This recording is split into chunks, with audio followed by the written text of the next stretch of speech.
Сәлеметсіздер ме? Менің каналыма қош келдіңіздер. Бүгін осындай ерекше дәмді тойымды тағам дайындаймыз. Үйде ет жоқта осылай дайындасаңыздар болады. Ол үшін бізге алдын ала ұнымызды елеп аламыз. Енді осы елеп алған ұнымыздың ортасын ашып,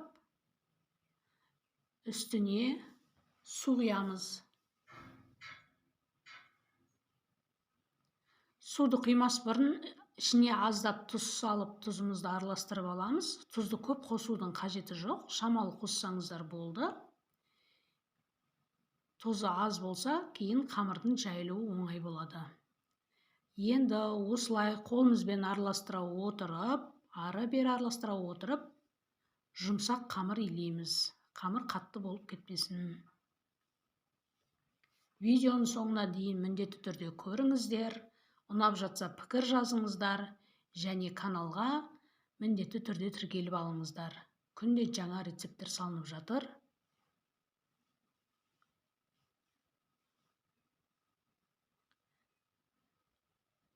Енді жан-жағын ұндарын шашылған жерлерін жинап, қамырымызды июін қандырып, түйіршік қалдырмай жақсылап илеп аламыз.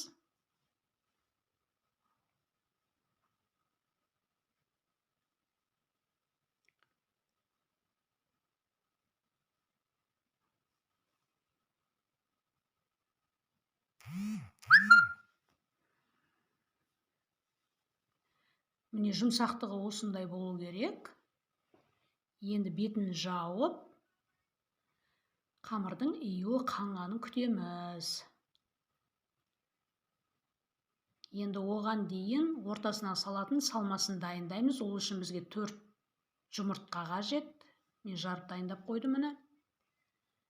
Аз ғана сыр қажет. Бұны да түркіден өткізіп қойдым.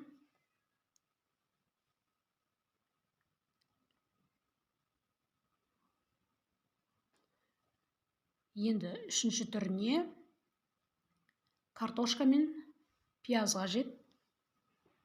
Картошканы майдалап, кубиктап турап аламыз майдалап. Сонда тез піседі.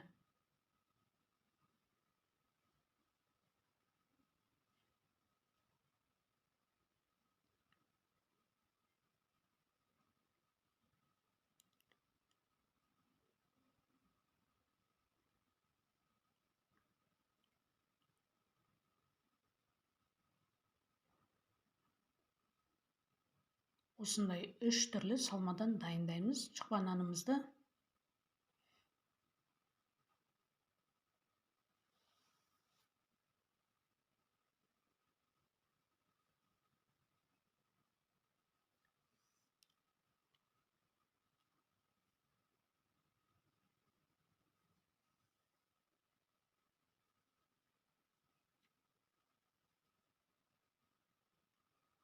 Міне картошкамызды турап болдық.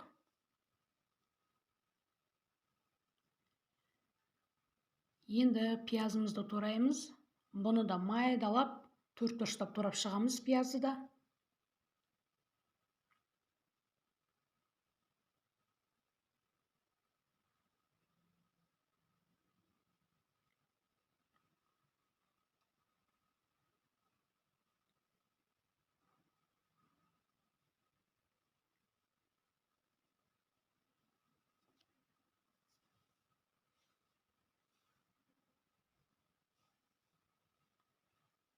Пиязымызды да турап болдық.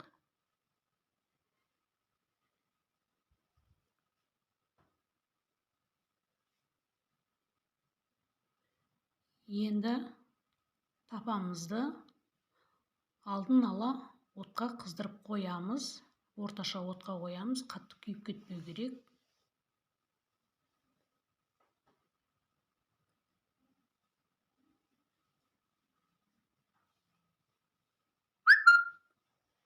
Үстіне аздап май құямыз.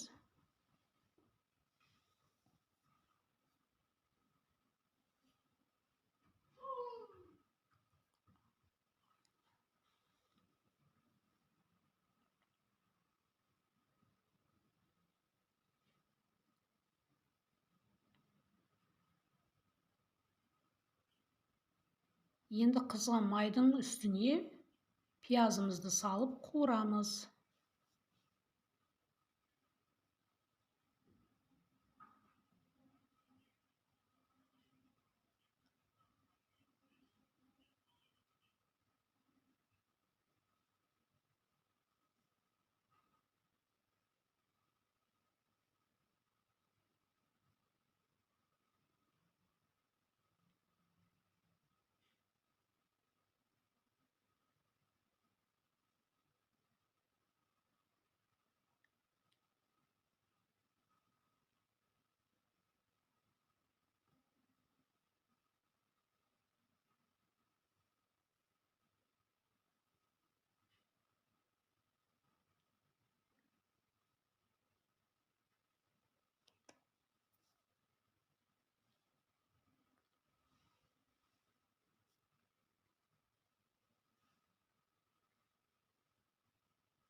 Пиязымызды жақсылап қуырып алдық.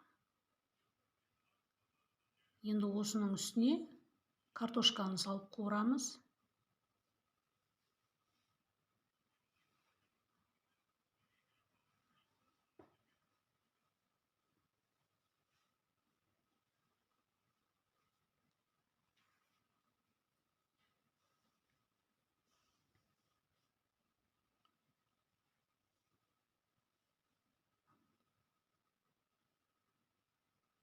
Дәміне қарай тұз саламыз.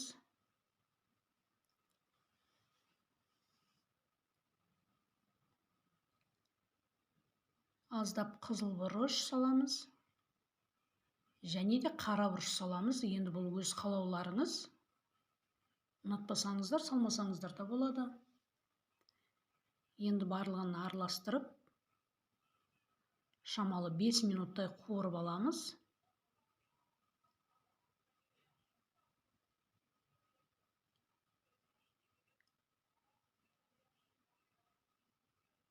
Енді осының үстіне аздаған су құйып, бетін жауып, жай отта картошканы пісіріп аламыз.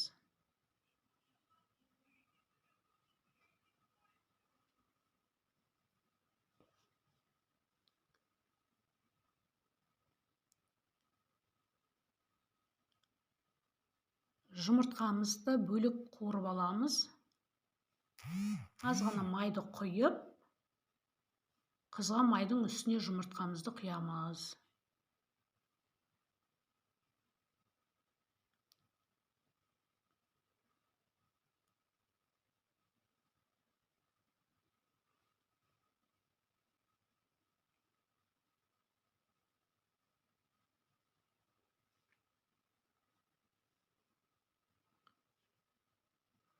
Енді жұмыртқамызды өстіп қозғап отырып, қуырып аламыз.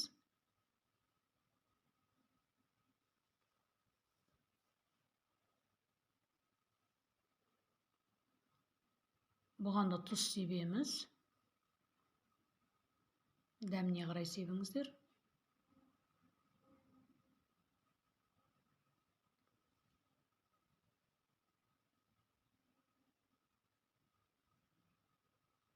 Міне дайын болды. Жұмыртқамыз да дайын болды.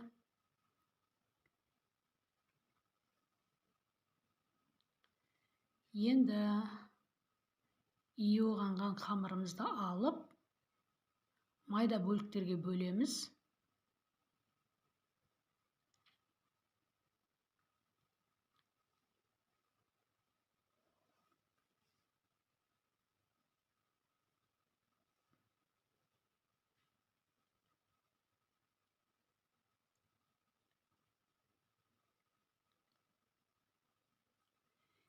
Егерде таразыларыңыз болса, барлығын бір келкі етіп таразыға салып бөліп алсаңыздар болады. Мен енді бұл жерде барлығын көз мөлшерімен бөліп шықтым.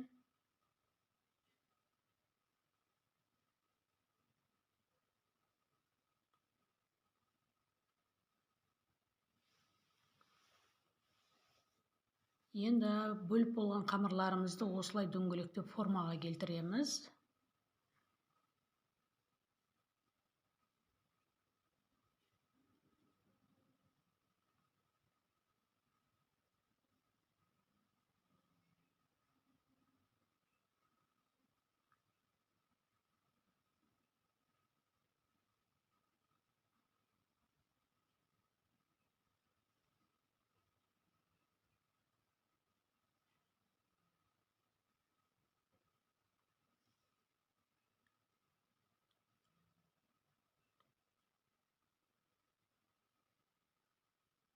Міне барлығын дайындап алдық. Енді бетін жауып қоямыз, кеуіп кетпеу керек.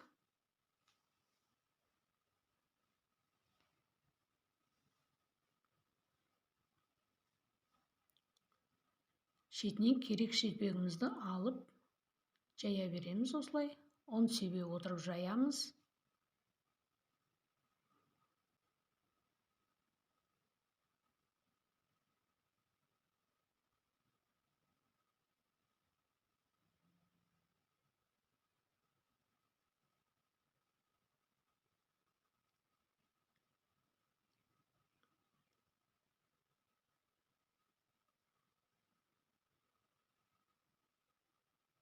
Осылай чұқалап жайып аламыз қамырымыздың барлығын.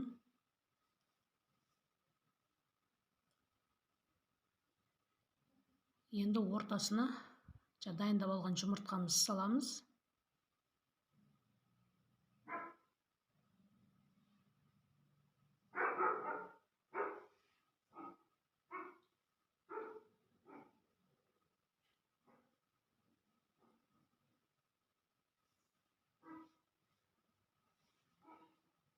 Шет-шетін жапсырып, ішіндегі ауасын шығарамыз.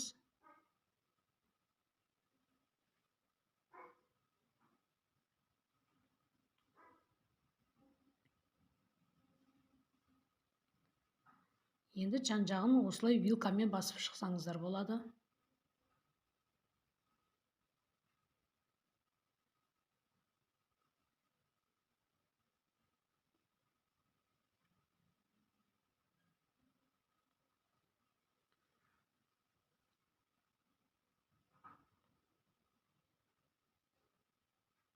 Дайын болды.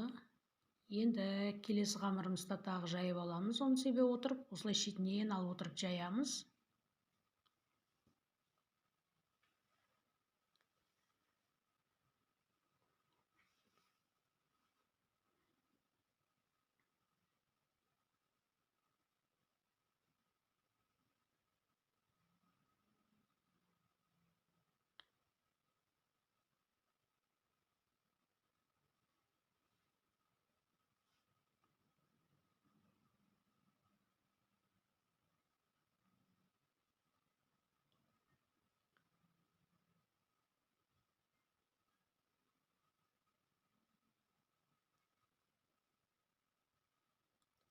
Енді бұның ортасына сыр саламыз.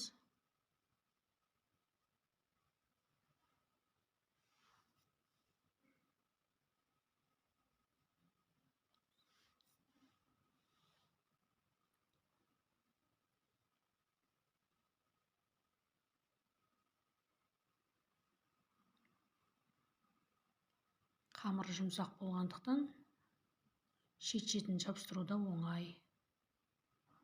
Міне осылай жапсырып шығамыз да.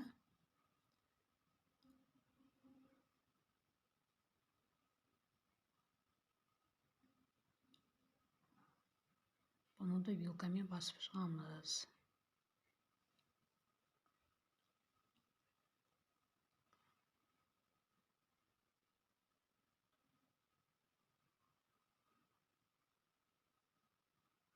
Енді вилкамен осылай әртүрлі өрнек салып жасай беруге болады.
Бұның ортасына осы бұқтырып пісіріп алған картошкамызды саламыз.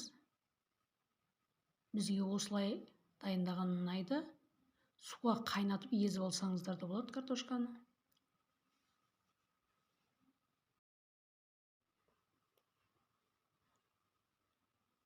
Міне барлық жұқпа нандарымыз дайын болды. Енді осындай құрғақ тапаға екі бетін аударып қызарта отырып пісіріп аламыз. Отты жай отта пісіреміз. Қатты болмау керек, күйіп кетеді.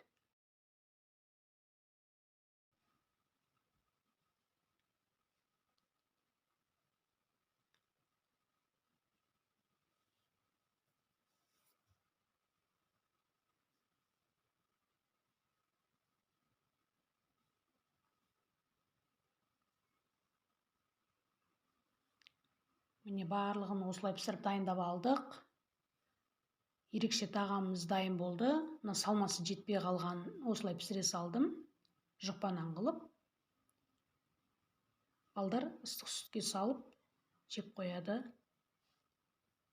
Тастамаймыз, ысырап қылмаймыз. Қазір біреуін бөліп үзіп көрсетемін. Бұл ішінде картошка салынғаны.